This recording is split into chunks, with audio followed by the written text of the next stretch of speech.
Okay, we're rolling. Um, let's talk about the lighter side of of Mr. Rogers. Describe your reaction to the many parodies that have followed you throughout the years. Like the one on Johnny Carson. Start with that one. Yes, I remember one time going out to be on the Tonight Show with Johnny Carson, and he said to me, "You know, Fred, we wouldn't do these parodies if we didn't like you." And at first I didn't understand what he meant.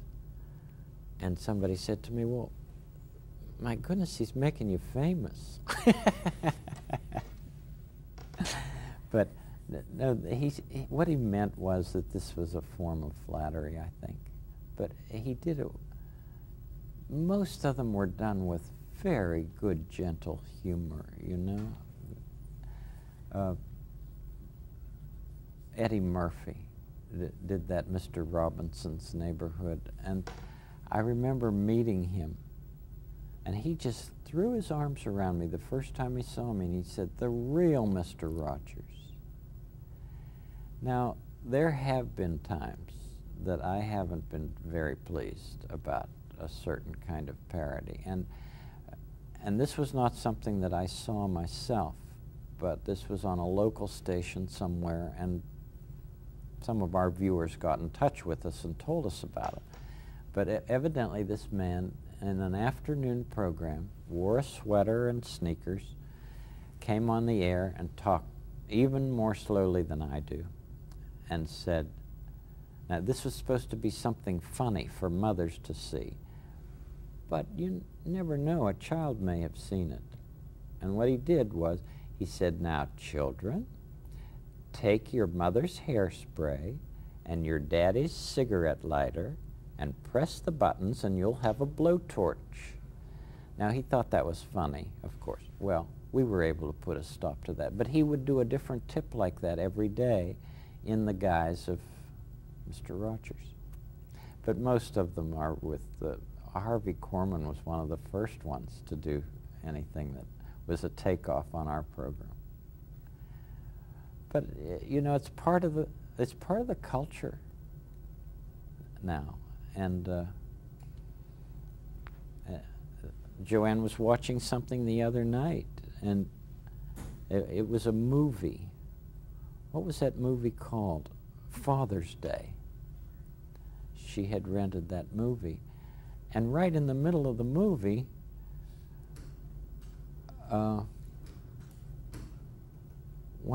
one of the characters, Billy Crystal, said to Robin Williams, when he was describing the kind of father that he was, he said, "You're Mr. Rogers," and then just went on with the dialogue, you know.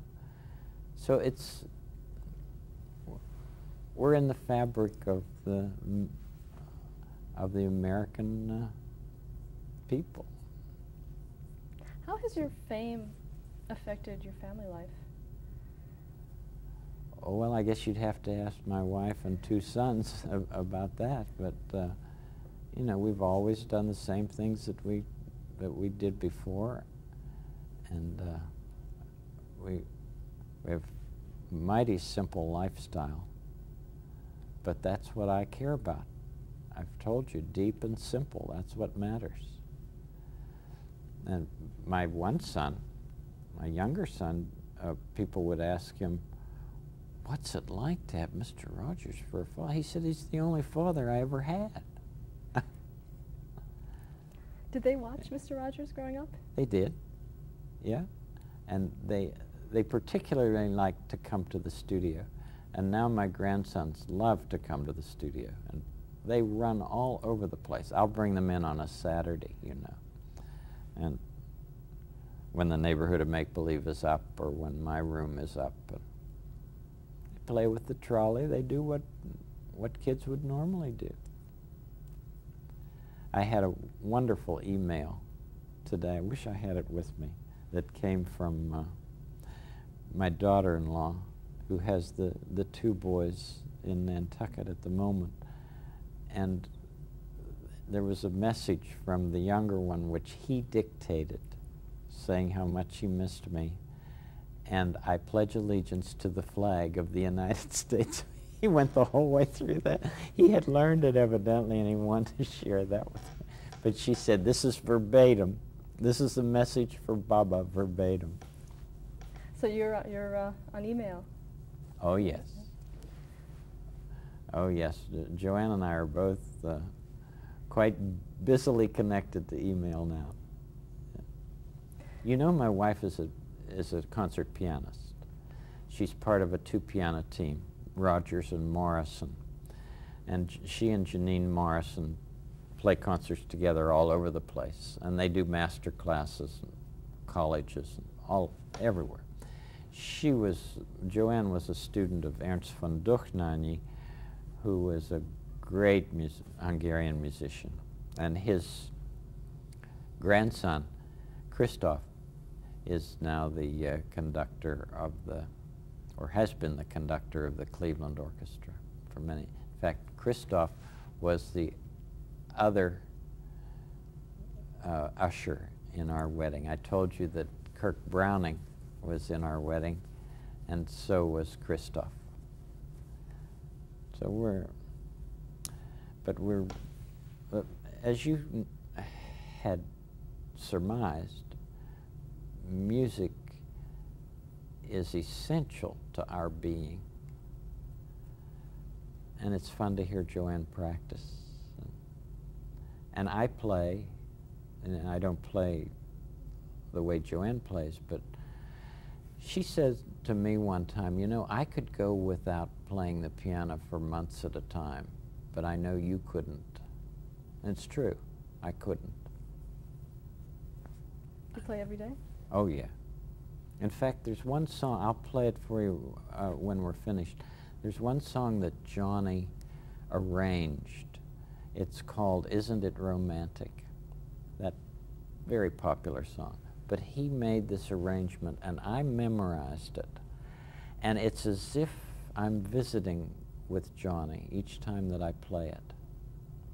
You know, we have pieces of the people that have cared about us all through our lives, and they're all part of us now. And so we represent, each one of us represents so many investments from others. No one of us is alone. Have you ever thought about retirement? Oh, sure. But what would you retire to? I mean, I've got the greatest job in the world. And as long as I'm healthy, I'd like to be able to offer what I've been given. Well, this is a difficult question to ask, but will Mr. Rogers' Neighborhood continue after you're gone in some way? I don't know. I'd like to think that it could continue in being reshown. It would be fun to think of ways to use. In fact, the other day I was thinking, wouldn't it be fun to have the puppets actually have costumes that would be life-size, that people could wear, and that I could coach people in those voices, and they could be recreated in ways, I don't know. I mean, the sky's the limit when creativity's involved. One of the things you've always emphasized is that you will be back. You will come back. Have you ever done an episode where you've said that you won't, or is there? I mean, how is there some way that you are going to tell children? I think if we were still having a live program, that I would. But there's no way to do that if you're going to have this constant recycling of the programs. And these programs are timeless. They're sort of like The Wizard of Oz, you know, that can be read at any epoch. And so while I've dealt with the death of the goldfish and how people feel about dying, I don't know how I don't think that I could have a special program, and maybe that would be important, to have a special program, because I have no fear of dying. And, you know, I would be very glad to talk with anybody about the joy of going on. You know, what's next? It'll be fun too, you know. I have a great trust in God's constant care. This is just one chapter in a long, long book, this part that we call being on earth, you know. How would you like to be remembered? To be remembered, wow.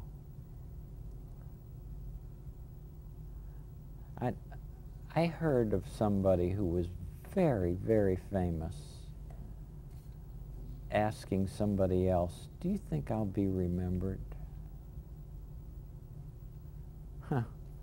I was sorry that he had such misgivings about that, you know. I'd just like to be remembered for being a compassionate human being who happened to be fortunate enough to be born at a time when there was this fabulous thing called television that could allow me to use all the talents that I'd been given.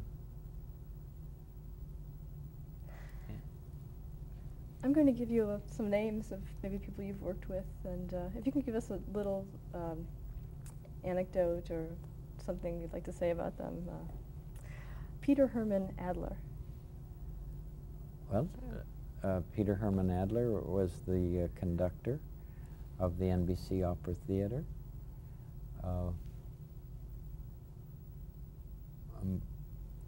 His office was right next to ours.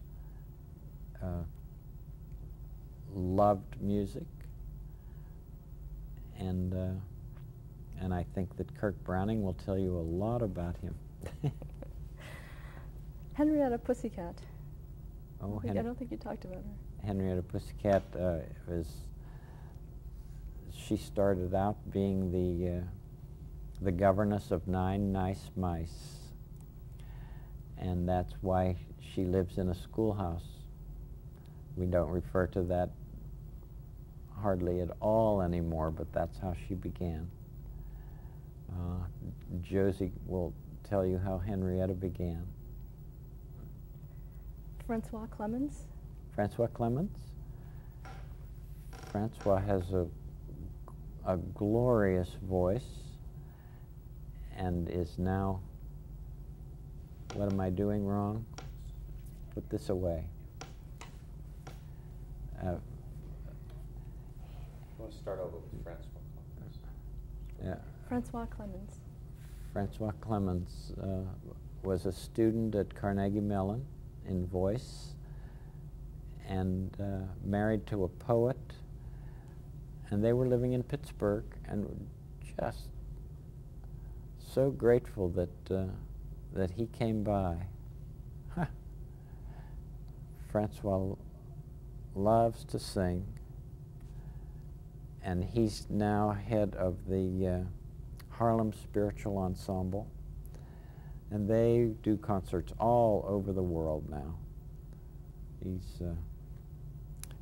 And he's just recently gotten an honorary doctorate from Middlebury College.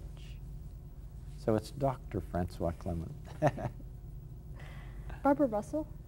Barbara Russell. She and Don Brockett were a great team, Brockett and Barbara, a comedy team. Barbara has an advanced sense of humor. Superb person. She's also a very fine actress and played a part on The Neighborhood called Barbara Russellite, in which she wore a lampshade for a hat. Hedda Sharapan.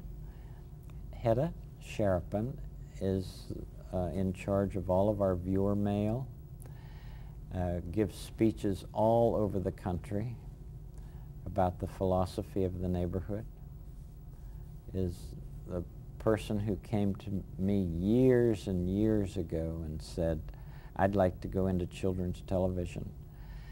And in my wise stance, I said, oh, Hedda, if I were you, I would get a master's degree in child development, thinking that she'd go off and do what she wanted. She went off and got a master's degree in child development, came back 2 years later, handed me this and said, I did what you told me. I said, you're the only person who ever did what I suggested. And so she was hired for Family Communications, and one of our great talents here who I don't know how we would do without Hedda, because she knows how I feel about viewer response.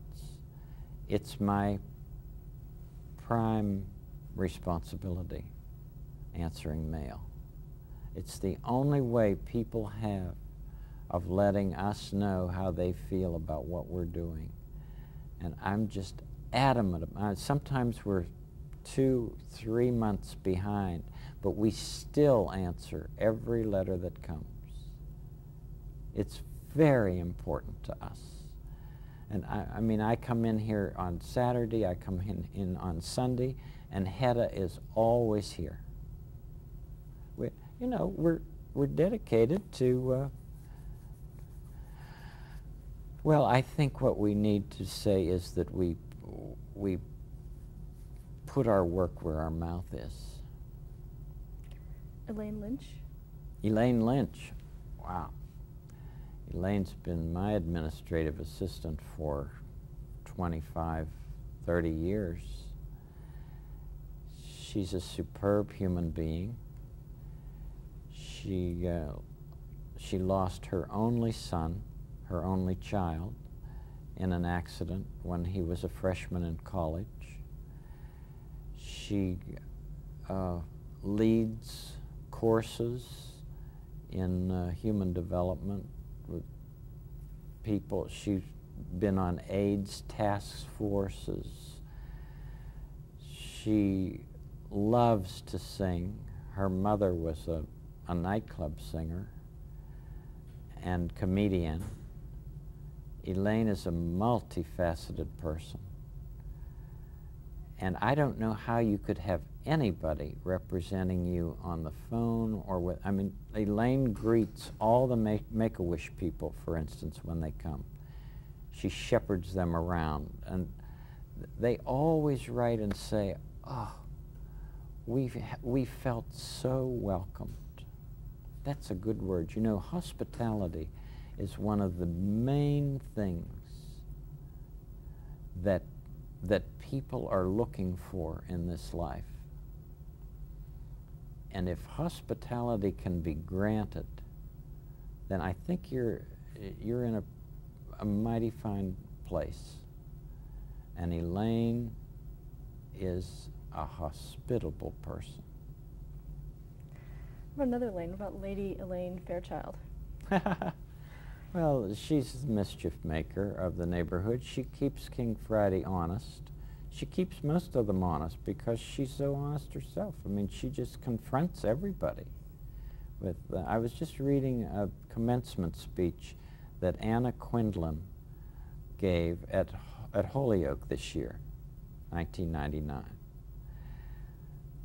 And, well, for someone who enjoys writing as you do, I think it would be really important for you to read. But she says the saddest thing in the world is that people have to feel that they have to be perfect. she said, the best thing in the world is for you to be yourself. Well, that's it in a nutshell, but it's a wonderful nut to read. Okay, this isn't actually a person or a puppet, it's the museum go-round. Lady Elaine? Yeah, the museum go-round. Her museum go-round? Yeah, what is that? Yeah, I love the museum go-round. I like museums, and I like the idea that they can be fun. And our exhibit at children's museums that's going around all over the country, this is a hands-on neighborhood exhibit. And I think it's booked through 2003 right now. But children are able to come in and use what we use. You know, they're able to make the trolley run. They're able to make the picture-picture go. They can play the piano, the different songs. And I loved that idea. And Bill Eisler, who's our president, and Jane Werner, who is the head of the Children's Museum in Pittsburgh, they had this great idea to have this hands-on exhibit of the neighborhood, running water in the kitchen. Lots of things you can do with little creations. Well, the last name is Joanne Bird Rogers. Oh, well, Joanne is Mrs. Rogers. And they always say to her, what's he really like? You know, they expect that I'm somebody who comes home and just climbs the walls or something. She said, what you see is what you get. And she's a very special lady. I mean, not only a superb musician, I mean really superb. She could teach any form of music that you would want. But she's a very compassionate person. We were married in 1952, and I've learned so much from her. We have dinner together almost every night, and usually just the two of us. And she herself will tell you she's not a great cook, but we've found all kinds of frozen stuff that we like. And we were born the same year. She's 11 days older than I am. So we're very close in age and experience. And of course we have this music in common. And we have our boys in common. She was an only child, and her parents adored her. She was the light of their life. And her, when her mother was a widow and became quite old, she came to live in Pittsburgh. And I remember how good Joanne was to her. And how nuts about her mother was. So she's a fine lady, and she has many good friends. And we go off on, you know, she'll go off and do a concert, and I'll go off and do something. And I think that helps in a marriage, to have times apart. And you come back, and then you have so much to talk about and so much to share. But she's a generous lady. Well, thank you so much for sharing your story with us. Well, thank you, Karen. Sure wish you well in all that you do. You have a big job, and I know you'll want to do it well. And whoever you talk with, if there's somebody that I've met, please give them my very best. Oh, yeah. I will. Thank you. And I'll keep my hands away next time.